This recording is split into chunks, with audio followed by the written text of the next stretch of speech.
Es miércoles 25 de marzo de 2026. ¿Cómo están ustedes? Gracias por acompañarnos una vez más en Noticiero Guatevisión. Vamos con la emisión en directo. Tenemos mucho por contarles. También gracias a nuestra comunidad en Prensa Libre Radio. Aquí los temas que destacamos. La USAC amanece cerrada por acciones de encapuchados que han suspendido las clases presenciales en medio de tensiones por un proceso electoral incompleto que mantiene en alerta a toda la comunidad universitaria. Les contaremos al respecto. Y sube el valor del pasaje en Misco por alza en los combustibles. Las tarifas llegan a 6 quetzales con tarjeta y a 7 quetzales en efectivo. Un ajuste temporal que podría cambiar en solo 8 días. Les contaremos por qué. Mientras tanto, el tercer día de bloqueos en Guatemala continúa. Protestas por el combustible, las medidas que han paralizado varias rutas clave en el país. En 6 puntos por lo menos se ha detectado esta situación y mantiene en jaque la movilidad. Hablaremos de lo que ha ocurrido en las últimas horas. Y en el panorama internacional, Trump habla de negociaciones muy buenas con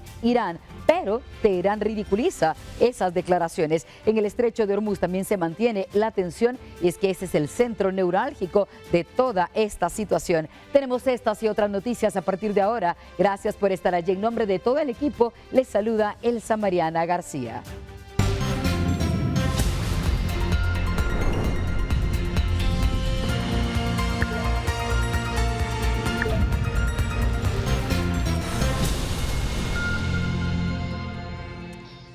Y antes de comenzar, les recordamos que pueden sintonizarnos también por guatevisión.com y como dije ya en Prensa Libre, pero si no está al alcance de una radio, pueden hacerlo en prensalibre.com. Vamos con lo más importante de las calles y carreteras de nuestro país.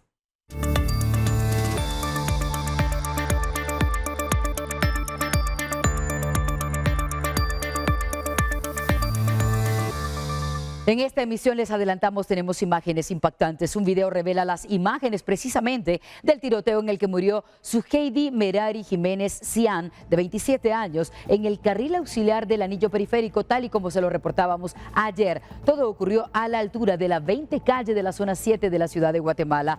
Ocurrió justamente la madrugada del martes 24 de marzo. La víctima quedó tendida a un costado de su motocicleta tras ser abatida directamente por quienes se supone venían siguiéndola. El video muestra a 4 sujetos en motocicleta. 2 de ellos descienden de las motocicletas y de inmediato abren fuego. Toman el celular de la mujer y siguen disparando contra ella. En la escena, las autoridades localizan al menos 34 casquillos, lo que evidencia el violento ataque. El crimen ocurrió frente a la garita de un residencial donde sus habitantes pidieron auxilio tras escuchar las constantes detonaciones de arma. Según fuentes oficiales, la mujer había sido retenida por la policía en 2024 para aclararlo por portación ilegal de arma de fuego. El caso continúa bajo investigación.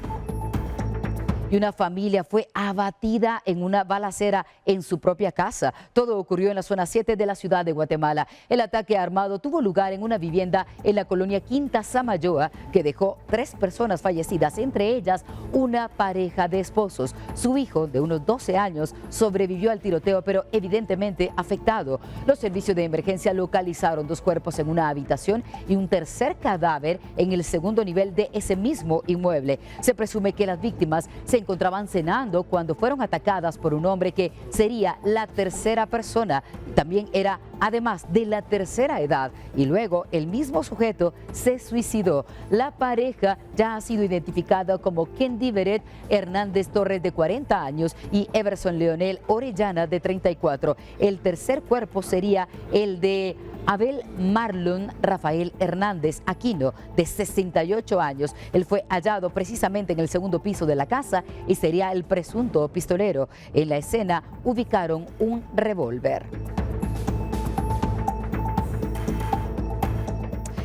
Y 7 personas perdieron la vida de manera violenta y casi simultánea en las últimas horas en las zonas 3 y 7. La policía mantiene varias líneas de investigación abiertas por estos tiroteos. Para saber un poco más de lo que ha ocurrido, hablaremos con Juan Pablo Garrido, nuestro periodista. Está con las fuentes oficiales para consultar acerca de esos tiroteos. Hola Juan Pablo, buenas tardes. Elsa Mariana, buenas tardes. Información que podemos actualizar referente a 3 incidentes armados que se reportaron el pasado martes en la ciudad de Guatemala. En estos momentos me acompaña el jefe del Departamento de Comunicación Social de la Policía Nacional Civil, Jorge Aguilar, quien estará compartiendo con nosotros información relacionada a las hipótesis e investigaciones que se realizan en estos 3 incidentes, los cuales se reportaron en la zona 3 y zona 7 respectivamente.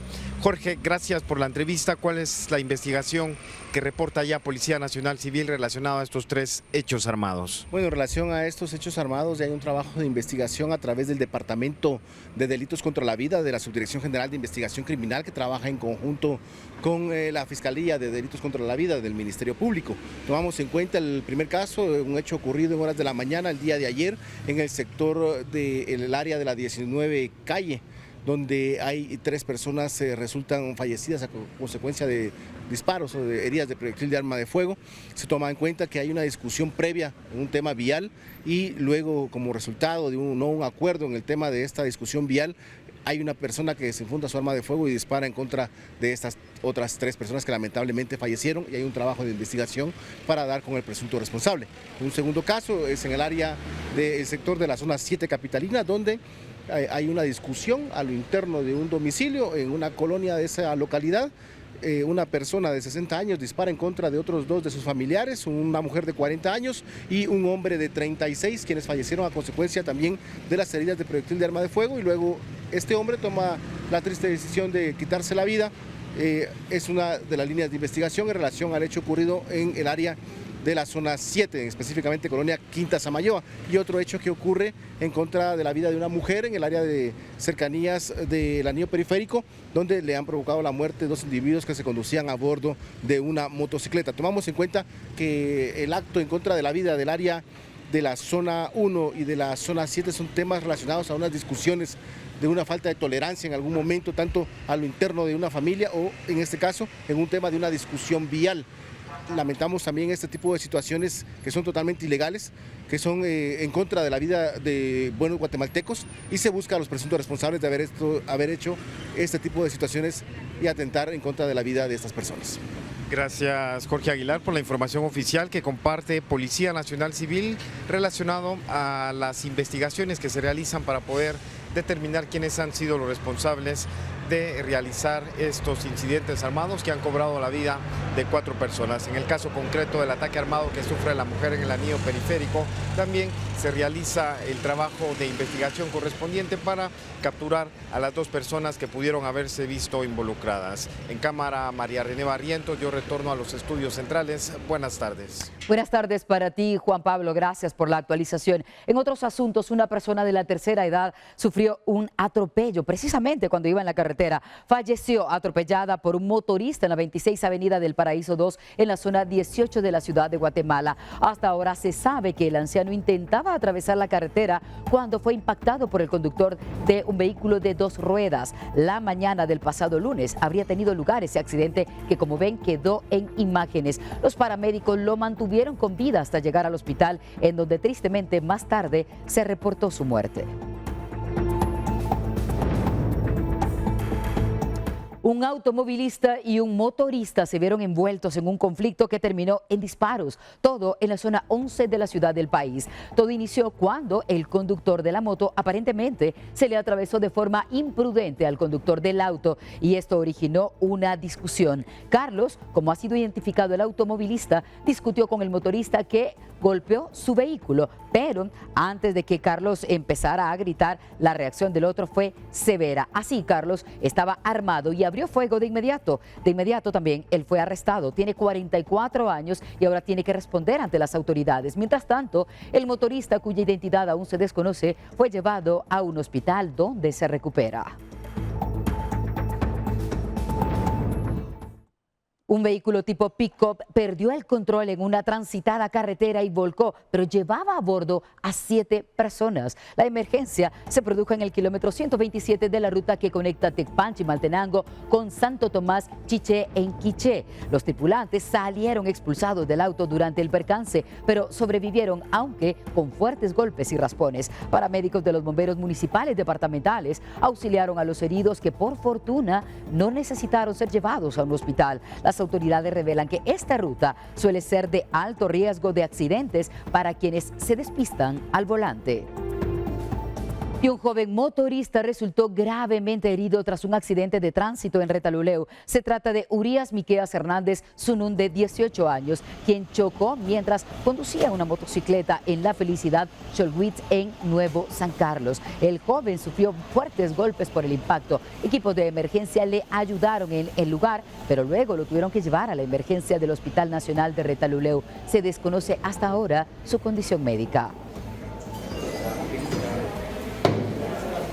Y les adelantamos, vamos ahora a fuertes imágenes. Un accidente de tránsito entre dos motoristas quedó grabado por cámaras de seguridad en la entrada a la colonia Guadalupe en Cuyotenango, Suchitepeques. Allí las tienen. El video, que se ha viralizado en las redes sociales, muestra el momento del impacto que dejó como saldo 2 personas con graves heridas. Los personajes de esta historia son precisamente un menor de edad que ya ha sido identificado como Anthony Santay Girón, de tan solo 16 años, pero también Elizabeth Mendoza Muyuk, de 35. Ambos sufrieron fracturas por ese potente encuentro. Las imágenes servirán a las autoridades para determinar responsabilidades en el caso.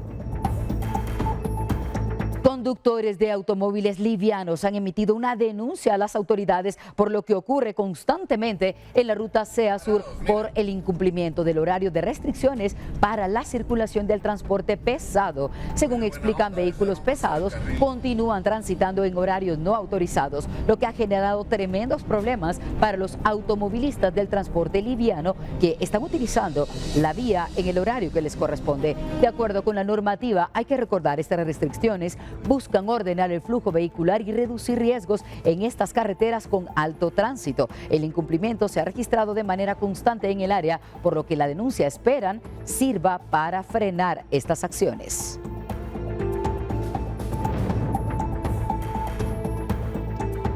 Y el problema mecánico de un vehículo impactó a decenas de automovilistas más esta mañana. La Policía Municipal de Tránsito de Villanueva ha reportado que un tráiler averiado en la ruta de El Amate en Bárcenas con dirección hacia el túnel provocó tremendo problema. El vehículo presentó fallas mecánicas, lo que generó complicaciones en el paso vehicular. Agentes de tránsito del lugar lograron retirar el transporte, pero requirieron el apoyo de una grúa. El tránsito sufrió congestionamiento por más tiempo del que se tenía previsto a causa de un problema mecánico, como dijimos al inicio.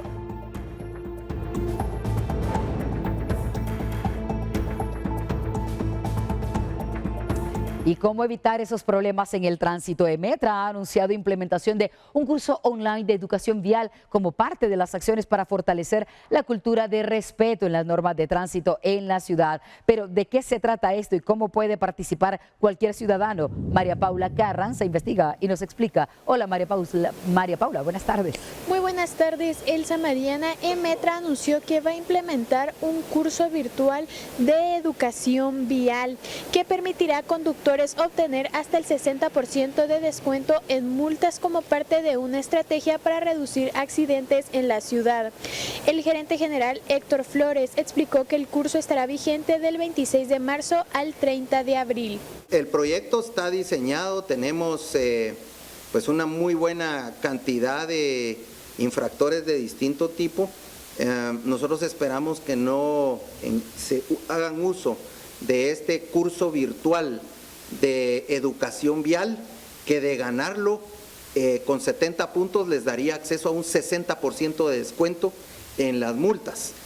Obviamente, esta es una disposición que el señor alcalde de la ciudad y el Consejo Municipal están sacando, tratando de ver cómo reducimos los índices de accidentabilidad que estamos manejando.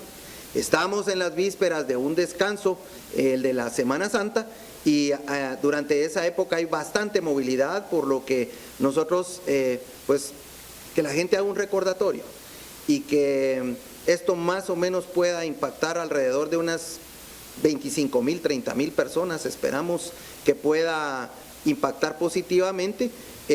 Obviamente es un curso de educación vial que incluye temas novedosos. Hoy por primera vez, aparte del reglamento y la ley de tránsito, todo lo que son señalizaciones, hay un módulo bien interesante de soporte y ayuda psicológica para los momentos de estrés durante la conducción. que ese es un tema que quizás no se había abordado en ningún momento técnicamente, que ahora lo vamos a tener. Las autoridades también explicaron que cualquier persona externa a la capital que desee tomar el curso puede realizarlo, sin embargo no obtendrá el beneficio del 60% de descuento en las multas. Con imágenes de Javier González, reportó para Noticiero Guatevisión, Paula Carranza. Gracias, Paula. Estaremos pendientes de lo que siga ocurriendo en este sentido. Mientras tanto, el precio del pasaje en Misco tendrá un ajuste, pero atención, este será temporal a partir de hoy miércoles debido al comportamiento de los precios de los combustibles. Y es que el costo será de 6 quetzales para los usuarios con tarjeta prepago, pero de 7 quetzales para quienes tengan que pagar en efectivo. Escuchemos las declaraciones del portavoz de la comuna. Ya la Municipalidad de Misco ha coordinado con los empresarios de los diferentes express que estarán prestando ya el servicio en las diferentes zonas a partir de este miércoles 25. Sin embargo, ha destacado el jefe edil Neto Brand que el precio será de 6 quetzales pagando con la tarjeta, y si no cuenta usted con la tarjeta prepago, sería 7 quetzales en efectivo. Así es de que a partir de este miércoles usted podrá salir en los diferentes express donde estarán abordando nuestros policías municipales de tránsito, así como la policía municipal para el resguardo del tema de seguridad, y la PMT que estaría evaluando que no se vaya a dar algún incremento también en los taxis, ya que la tarifa establecida ha sido de 5 quetzales. No obstante, estarán ellos realizando sus operativos correspondientes para determinar que algunos taxis piratas que pretendan prestar ese servicio de forma anómala tendrán que ser prácticamente sancionados y probablemente conducido el vehículo a algún predio municipal. Y veamos ahora el panorama para toda Guatemala, que ha registrado su tercer día consecutivo de manifestaciones en rechazo al alza de los precios de los combustibles, pero también a la implementación del sistema limitador de velocidad, además del uso de etanol que está previsto para junio próximo. Desde el lunes, los transportistas han realizado caravanas y bloqueos en distintas rutas del país, incluyendo el ingreso a la capital por 3 puntos principales. Mientras tanto, el martes se contabilizaban 13 puntos bloqueados. Para este miércoles 25 de marzo, Provial ha reportado 5 nuevos bloqueos en varias carreteras. Vamos a tratar de explicar algunas de ellas. Los manifestantes allí han colocado llantas y otros objetos para impedir el paso de los automovilistas. Entre los puntos afectados en las últimas horas se encuentra Río Hondo, Mayuelas y también el puente de Mutagua en Zacapa, el Rancho en El Progreso, Purulá en Alta Verapaz, y también ya se ha detectado que algunos de estos 2 últimos puntos fueron despejados. Mientras tanto, el kilómetro 140 de Asunción Mita Jutiapa se reporta aún con problemas de tránsito. Las autoridades mantienen monitoreo de la situación mientras persiste la afectación de la movilidad en distintas regiones de Guatemala. Y ahora vamos al Congreso, donde se toman las decisiones. Y es que por falta de quórum precisamente en el Parlamento no se logró aprobar el subsidio al combustible. Oscar Vázquez ha preparado un informe al respecto.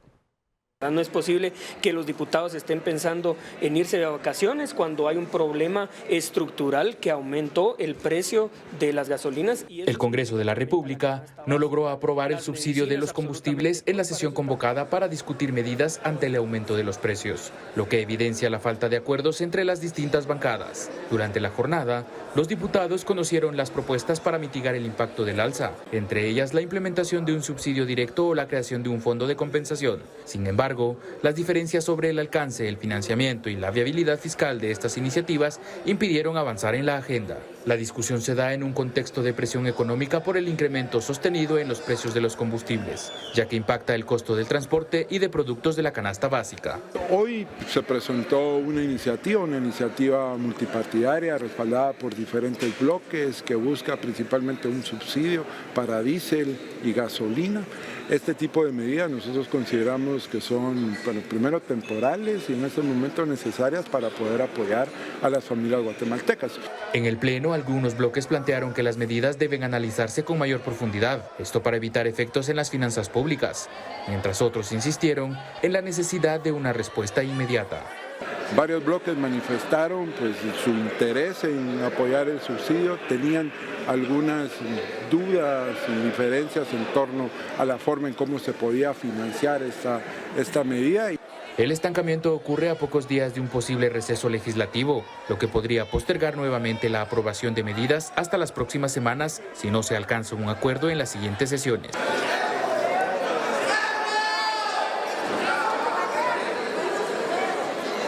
Mientras tanto, el incremento en los combustibles continúa trasladándose a distintos sectores, sin que hasta ahora exista una respuesta concreta por parte del Congreso.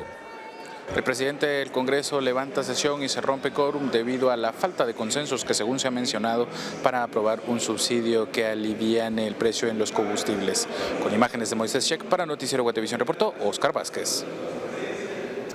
Y a propósito, por medio de un comunicado, representantes del sector del transporte Gretexpa expresaron su molestia por la falta de quórum en el Parlamento guatemalteco para aprobar el subsidio de los combustibles y también del gas. El pronunciamiento señala que la ausencia de diputados es imperdonable ante la crisis económica que enfrenta el país. Además, hicieron un llamado a la Junta Directiva para que convoque de manera urgente a una nueva sesión y que se aprueben las medidas prometidas. Advierte que el transporte comercial es clave para el traslado tanto de personas como el abastecimiento y que atraviesa una situación crítica que podría impactar directamente en la economía de los hogares de todos los guatemaltecos. También señalan que la falta de compromiso podría tener consecuencias en el próximo proceso electoral.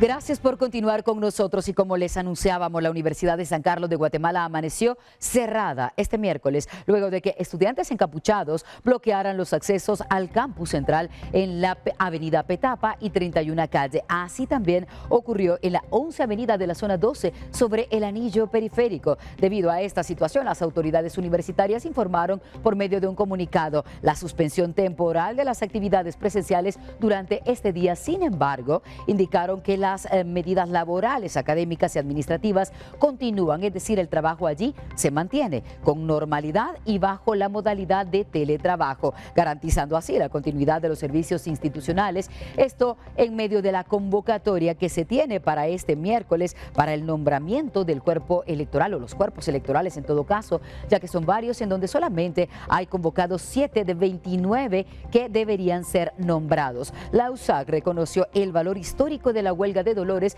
pero reiteró su compromiso con el diálogo y el desarrollo ordenado de estas actividades. Hasta el momento se desconoce la causa del cierre, mientras que las autoridades buscan establecer un diálogo para reabrir el campus central. Y la Sala Sexta de lo Contencioso Administrativo otorgó un plazo de 48 horas a las autoridades de la Universidad de San Carlos de Guatemala para informar sobre el estatus de los cuerpos electorales en el proceso de elección del rector de la máxima casa de estudios. La resolución surge tras dar trámite a un amparo presentado por cuerpos electorales que denuncian no haber sido convocados para su acreditación ante el Consejo Superior Universitario. Según los accionistas o los accionantes en este caso, existen al menos 4 amparos que buscan garantizar que todos los electores sean tomados en cuenta y no solo los afines al actual rector Walter Mazariegos. Con esta decisión, el proceso de elección del rector de la USAC entra en una fase de judicialización mientras se recupera el informe requerido por la sala. Y el Congreso guatemalteco juramentó a los magistrados que integrarán la nueva Corte de Constitucionalidad para el periodo 2026-2031 en una sesión solemne que se llevó a cabo en medio de acciones legales y también estas habrían intentado en algún momento frenar parte de su integración. Con este acto se complementa la renovación del máximo tribunal del país, cuyos integrantes asumirán funciones el próximo 14 de abril. Los magistrados designados por distintos órganos del Estado tendrán responsabilidad de velar por el respeto a la Constitución durante los próximos 5 años en un contexto marcado por retos legales y también políticos clave para Guatemala. Y con un acto protocolario de apenas 11 minutos fue presentada la 8ª magistratura del Tribunal Supremo Electoral en el Centro Cultural Miguel Ángel Asturias, marcado por el inicio formal de sus funciones para el periodo 2026-2032. La presidenta del TSE, Rosa Mariela Rivera, aseguró que busca que su gestión pueda ayudar a recuperar la confianza en la institución. Sin embargo, la actividad se realizó en un espacio para pocas preguntas, en realidad, un poco de tensión también tras la toma de posesión, que fue a puerta cerrada, lo que ha generado cuestionamientos sobre la transparencia del proceso. Se prevé que en los próximos días inicien las reuniones con los partidos políticos para definir la ruta de trabajo. Y en medio de este ambiente, los magistrados salientes del Tribunal Supremo Electoral confirmaron la cancelación del partido Movimiento Semilla, tras rechazar un recurso de apelación presentado por la agrupación política. Y es Óscar Vázquez quien nos cuenta un poco más acerca de lo que representa esto para el partido y si aún tienen acciones legales a su favor. Óscar, buenas tardes, adelante. Elsa Mariana, buenas tardes, qué gusto poder saludarte a ti, a quienes nos ven a esta hora de la tarde a través de Guatevisión. Contarles de que el partido Semilla oficialmente ha sido cancelado luego de que el Pleno de Magistrados del Tribunal Supremo Electoral saliente votara a favor de la cancelación del mismo. Esto un día antes de que se juramentara acá en el Congreso de la República a los magistrados entrantes. La resolución se da luego de que el juez Freddy Orellana declarara como nulo el partido, pero buscamos las declaraciones de uno de los representantes del partido oficial y estas fueron sus declaraciones. Escuchemos. En este momento nosotros vamos a tomar las acciones legales que todavía tenemos dentro del marco constitucional. Este proceso de cancelación todavía no ha sido, todavía se puede revertir.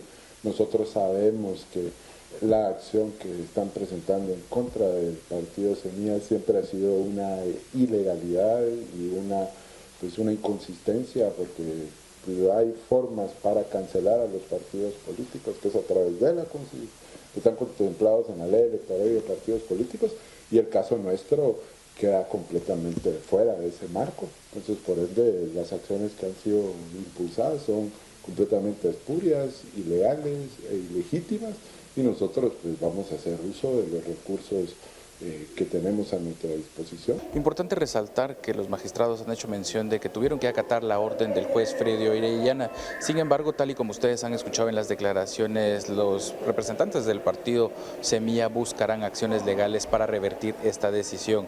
Es importante resaltar de que el camino es más estrecho para que pueda reactivarse el partido. De momento, esta es la información que nosotros tenemos para ustedes. En nuestras próximas emisiones usted tendrá el informe completo de este tema y de todo el acontecer nacional.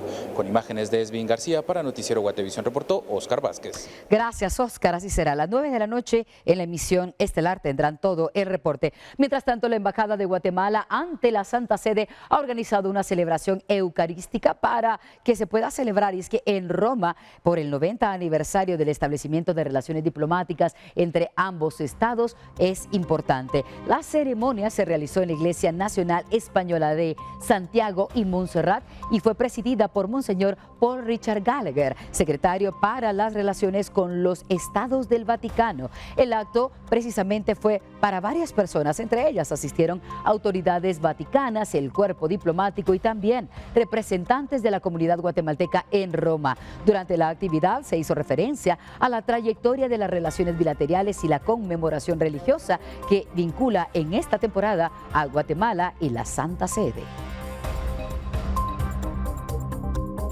Entre tanto, el viceministro de Relaciones Exteriores, Julio Orozco, recibió las copias de estilo de las cartas credenciales del embajador designado de Filipinas concurrente para Guatemala, Arvin Reyes de León. Durante el encuentro, ambos precisamente hablaron de lo que les interesa en esta temporada. Por ejemplo, temas relacionados con el impulso del comercio bilateral, la inversión y también la cooperación académica y cultural para todos. También identificaron como prioritario el intercambio de las misiones empresariales y la diversificación de la agenda económica para ambas naciones.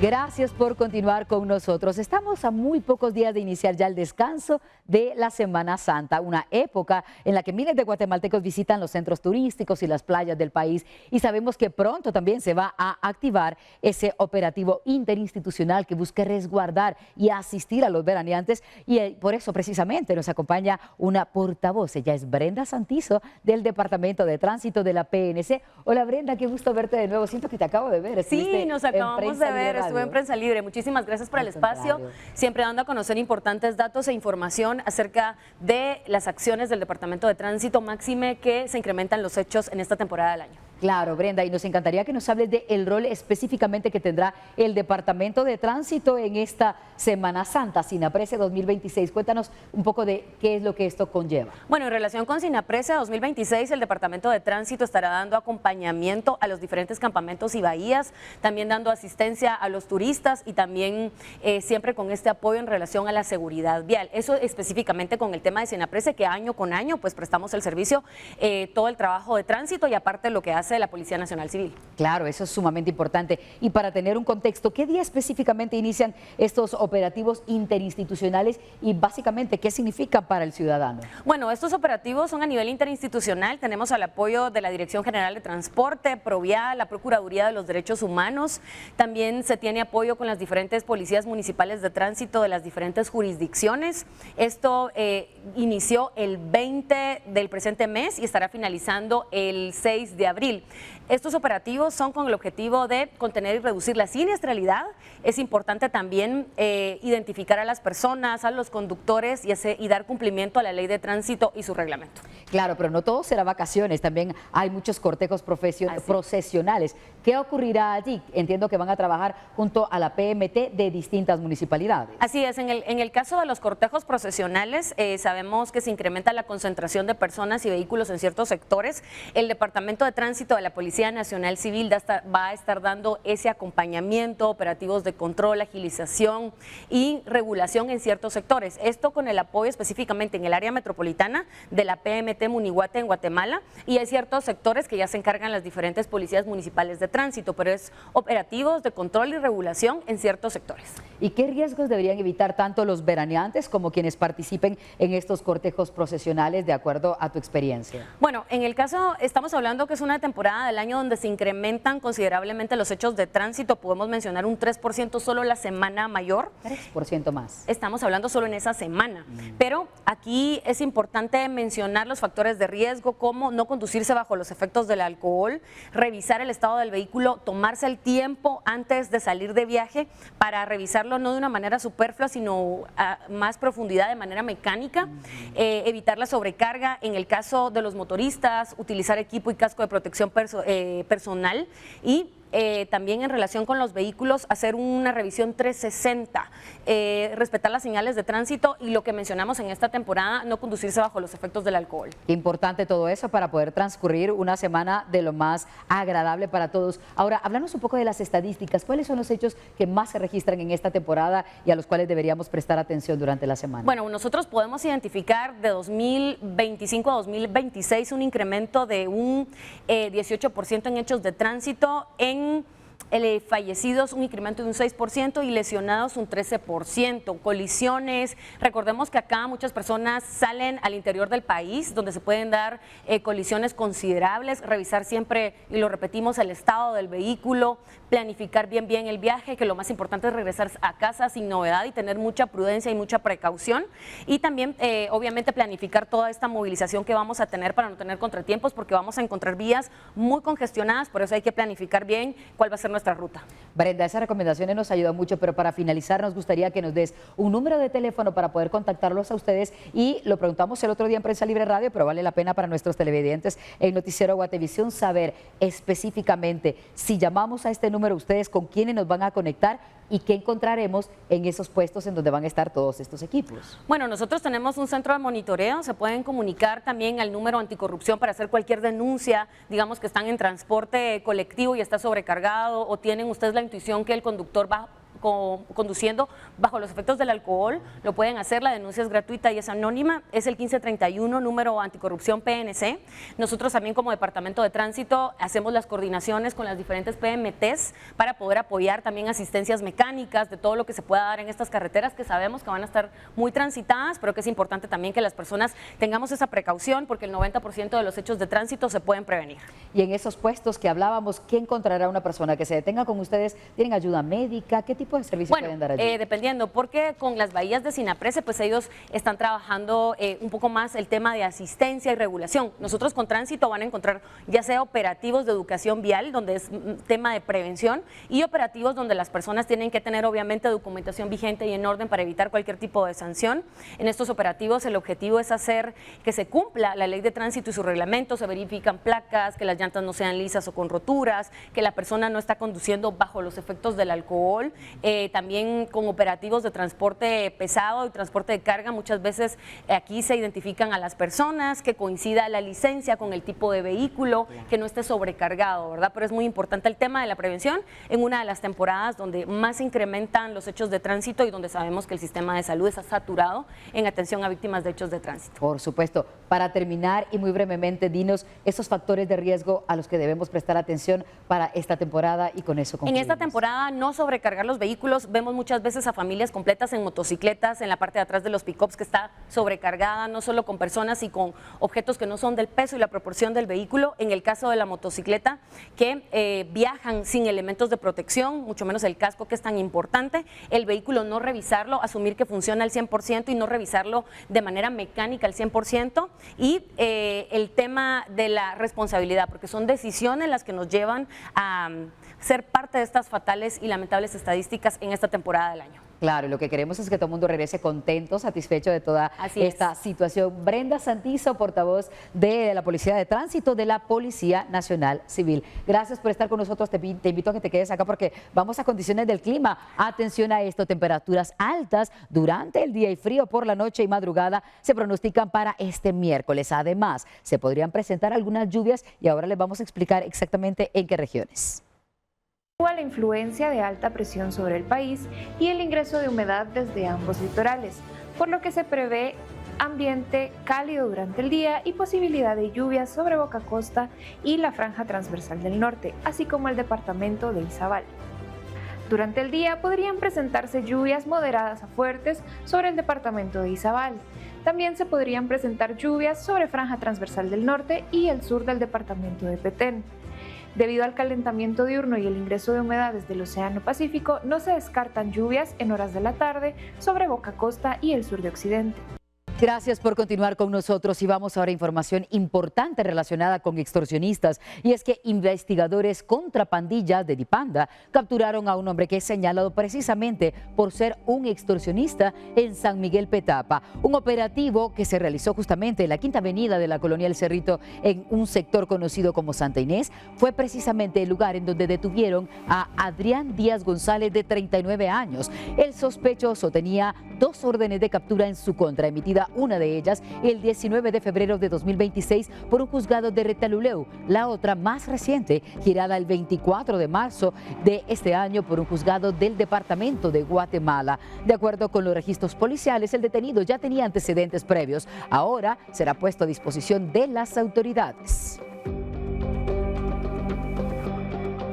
Y un estudio presentado por el Centro de Investigaciones Económicas Nacionales ha señalado que se observa una tendencia hacia la baja en la cantidad de denuncias por extorsiones y homicidios en Guatemala. En el caso de las extorsiones, se registran 1.542 denuncias en febrero, dato que representa una tasa interanual del 133.6 de denuncias por cada 100.000 habitantes, en comparación de 138.4 en enero pasado. En el caso de los homicidios, el CIE revela que hubo 80 asesinatos menos si se compara con febrero de 2025 con 2026, 252 contra 172 reportados este año. De acuerdo con ese informe del CIE, desde antes de 2019 no se observaba una cantidad a la baja en homicidios como la cantidad acumulada entre enero y febrero de 2026, datos que presuntamente tienen una tasa que representa la tasa de homicidios homicidio de 16.51%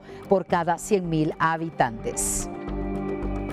El video de detenciones de 2 guatemaltecas por agentes del Servicio de Inmigración y Control de Aduanas en Estados Unidos, conocido como ICE, se viralizó en las redes sociales y es que es desgarrador. Este generó severas reacciones. El hecho ocurrió el pasado 22 de enero en el Aeropuerto Internacional de San Francisco, en donde fueron arrestadas Angelina López Jiménez y su hija Wendy Godínez Jiménez. Las imágenes muestran a la madre arrodillada mientras es sujetada por los agentes, mientras su hija llora inconsolable hasta ese momento viendo la situación. Según las autoridades estadounidenses, ambas tenían una orden final de deportación emitida desde 2019 y durante el procedimiento una de ellas habría intentado escapar. El Departamento de Seguridad Nacional aclaró que la detención no está relacionada con recientes despliegues de ICE en aeropuertos, mientras el caso sigue generando debate en redes sociales y misericordia por la familia guatemalteca.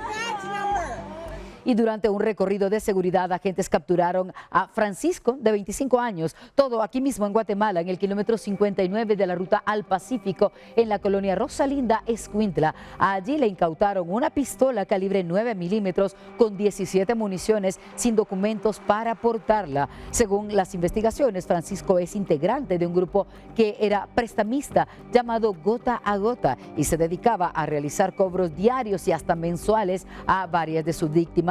Cuando las personas se atrasaban en el pago, son víctimas precisamente de amenazas de muerte en distintas regiones de Escuintla.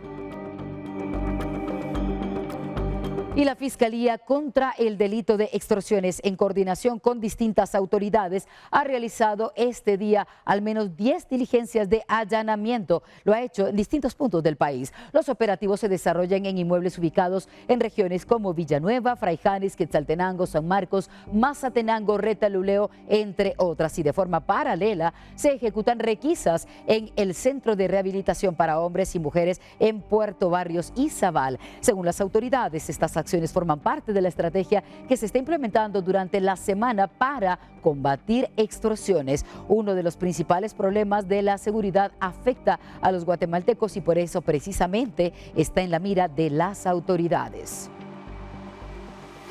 Entre tanto, un juez ordenó que el exalcalde de Santa Catarina Pinula, para ser específico, Víctor Alvarizáez, enfrente juicio por abuso de autoridad con propósito electoral. La investigación señala que utilizó fondos públicos para promover su imagen para las elecciones de 2025. Es el periodista Elmer Vargas quien investiga este tema y nos habla de lo que ha pasado en la audiencia de esta mañana. Hola Elmer, buenas tardes. Buenas tardes, Elsa Mariana, qué gusto saludarte a ti y a toda la audiencia de Noticiero Guatevisión.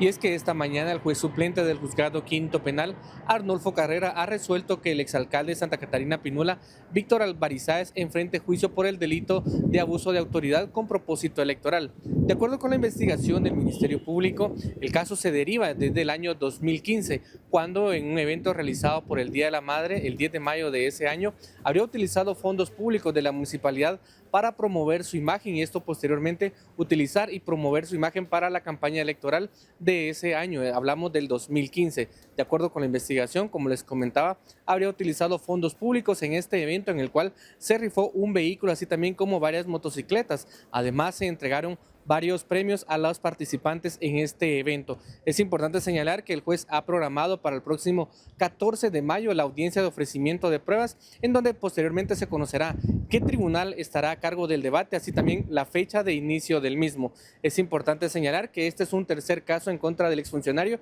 ya que también en noviembre del año 2024 fue absuelto por el caso de campaña negra en contra del actual alcalde de ese municipio, hablamos de Sebastián Ciero. Sin embargo, en mayo del año pasado, una sala resolvió que él debe ser condenado a 12 años de prisión. Sin embargo, este caso aún está pendiente de que quede firme dicha resolución, a que actualmente se encuentra pendiente de conocer una resolución de la Corte de Constitucionalidad.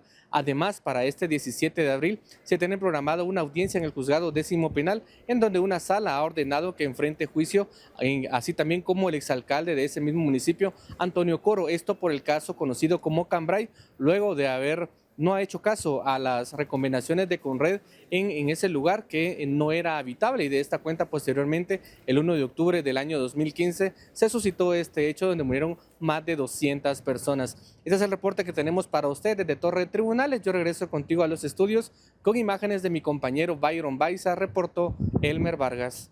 Gracias por continuar con Noticiero Guatevisión y Prensa Libre Radio. El presidente de Estados Unidos, Donald Trump, pasó de amenazar con intensificar la guerra con Irán a anunciar conversaciones muy buenas para ponerle fin. Sin muchos detalles del plan ni indicios de que haya aceptado esta situación Teherán, Trump afirmó que el resultado supondría que Washington podría controlar el estrecho de Hormuz. Por su parte, la República Islámica ridiculizó las declaraciones del mandatario.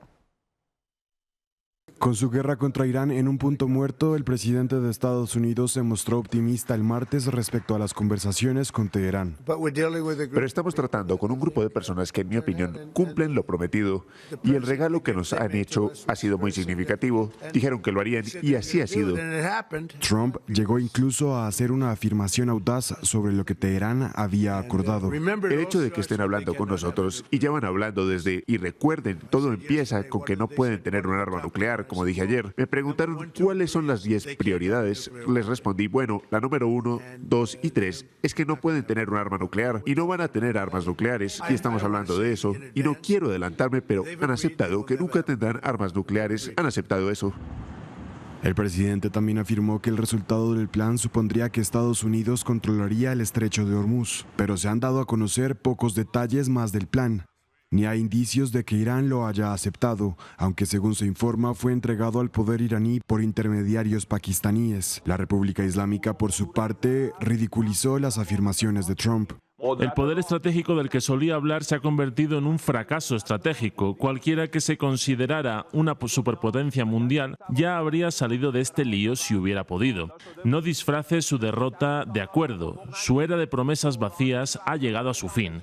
¿Han llegado sus conflictos internos al punto de que estén negociando consigo mismos? Esto ha dado lugar a especulaciones de que el plan es muy similar al plan de 15 puntos que Estados Unidos presentó en mayo del año pasado, antes de que Israel iniciara una campaña de bombardeos de 12 días contra Irán. Las esperanzas de paz dependen ahora de las conversaciones que podrían celebrarse en Pakistán, en las que, según Trump, participarían el secretario de Estado Marco Rubio y el vicepresidente J.D. Vance. Hablemos ahora de la urgencia en Gaza, y es que el enviado especial de la Junta de Paz de Donald Trump pide a las Naciones Unidas presionar a Hamás, mientras el alto al fuego pende de un hilo. El alto representante para Gaza de la Junta de Paz, impulsada por el presidente estadounidense Donald Trump, instó al Consejo de Seguridad de la ONU a redoblar la presión sobre Hamás para que acepte el desarme en el marco de un frágil alto el fuego vigente desde octubre de 2025. Nikolai Mladenov advirtió que el tiempo apremia y que el estancamiento compromete cualquier avance hacia una paz duradera en el enclave palestino, devastado por más de 2 años de conflicto. Pido a los miembros del Consejo que utilicen todos los medios a su alcance para instar a Hamás y a todas las facciones palestinas a aceptar este marco sin demora. Cada hora, cada día desperdiciado tiene un costo humano y erosiona aún más las perspectivas de una paz creíble y duradera. Si se concreta este marco, sería un punto fundamental. El plan en discusión contempla en una segunda fase la entrega de armas por parte del movimiento islamista, la retirada progresiva del ejército israelí y el despliegue de una fuerza internacional de estabilización en Gaza. Sin embargo, Hamás rechaza estas condiciones. En paralelo, Naciones Unidas alertó sobre un deterioro de la situación en Cisjordania, donde el aumento de la violencia genera creciente preocupación internacional. Un grupo de 9 países del Consejo de Seguridad calificó de inaceptables los ataques de colonos israelíes contra civiles palestinos, en un contexto que sigue amenazando la estabilidad en la región. Y el presidente del gobierno español, Pedro Sánchez, afirmó que el escenario bélico en Oriente Medio es mucho peor y es un potencial impacto mucho más amplio, dice él, que la guerra que se produjo, como recordarán, en Irak en 2003. El presidente del gobierno de España, Pedro Sánchez, mostró el miércoles su preocupación por el escenario bélico en Medio Oriente. En una intervención ante el Congreso de los Diputados, el dirigente socialista trazó un paralelismo con la intervención militar de Estados Unidos en Irak en 2003, cuando tropas españolas fueron desplegadas durante un tiempo bajo el gobierno de derecha de José María Aznar. Esa acción generó la fuerte oposición de la opinión pública. Es que no estamos ante el mismo escenario que en la guerra ilegal de Irak. Estamos en algo mucho peor, con un potencial de impacto mucho más amplio y mucho más profundo. Sánchez ha manifestado reiteradamente su oposición a la guerra de Estados Unidos e Israel contra Irán, al considerarlo un conflicto ilegal fuera del marco internacional. Su postura le ha valido las críticas del presidente estadounidense Donald Trump, que amenazó en represalia con cesar el comercio con España, luego de que Madrid negara el uso de 2 bases en el sur del país al ejército de Washington para los ataques contra Irán. Esta es la verdadera tragedia, porque lo último que necesitaba el mundo es otra guerra. Y en esta ocasión una guerra ilegal, absurda, cruel, que nos aleja de nuestros objetivos económicos, sociales y medioambientales, que nos aleja de las prioridades de la gente. El mandatario anunció la semana pasada un plan por 5.000 millones de euros para amortiguar los efectos de la guerra en España, que incluirá la reducción drástica de los impuestos sobre la energía.